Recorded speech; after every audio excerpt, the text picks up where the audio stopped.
This underground route, he remembers, was from Philadelphia to New Haven, thence to Springfield, where Conwell's father would take his charge, and onward to Bellows Falls in Canada. Conwell tells, too, of meeting Frederick Douglass, the colored orator, in that little cottage in the hills. "I never saw my father," Douglass said one day. "His father was a white man, and I remember little of my mother except that once she tried to keep an overseer from whipping me, and the lash cut across her own face and her blood fell over me.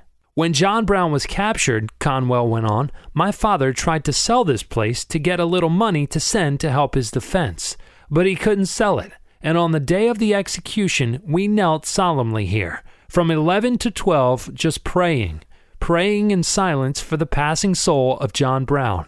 And as we prayed, we knew that others were also praying, for a church bell tolled during that entire hour, and its awesome boom went sadly sounding over these hills."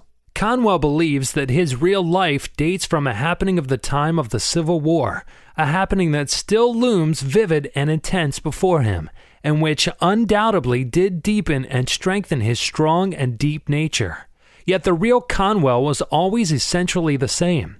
Neighborhood tradition still tells of his bravery as a boy and a youth, of his reckless coasting, his skill as a swimmer and his saving of lives, his strength and endurance, his plunging out into the darkness of a wild winter night to save a neighbor's cattle. His soldiers came home with tales of his devotion to them and of how he shared his rations and his blankets and bravely risked his life, of how he crept off into a swamp at intermittent peril to rescue one of his men lost or mired there.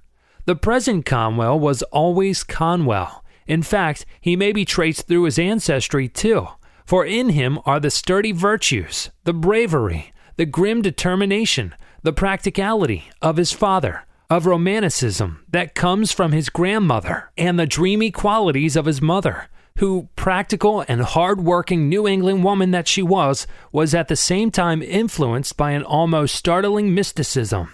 And Conwell himself is a dreamer. First of all, he is a dreamer. It is the most important fact in regard to him. It is because he is a dreamer and visualizes his dreams that he can plan the great things that to other men would seem impossibilities.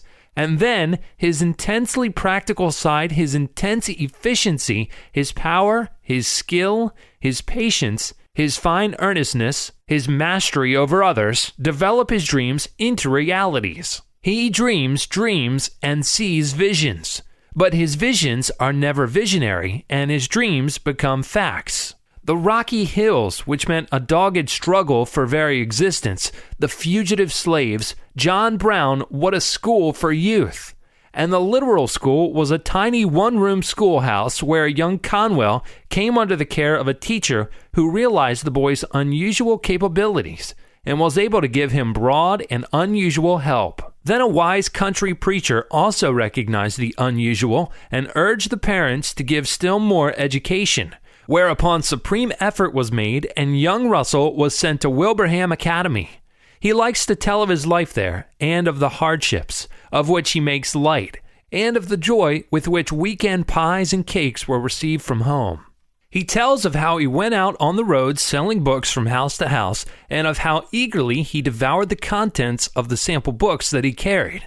"They were a foundation of learning for me," he says soberly, "and they gave me a broad idea of the world."